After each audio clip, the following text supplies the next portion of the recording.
Alright, as soon as you get through the first part of this assignment, you'll come down to this chart.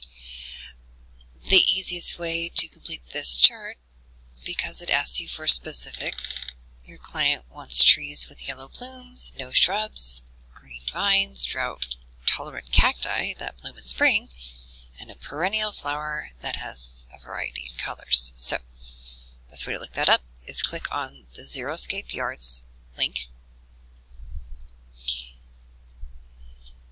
Scroll down to where it says Interactive Plant List Tool. Open that up and search. Choose if you're looking up trees or perennials, shrubs, cacti, whatever you want. Looking for the color that the client wanted, exposure, water requirement, etc. This will help you search much faster.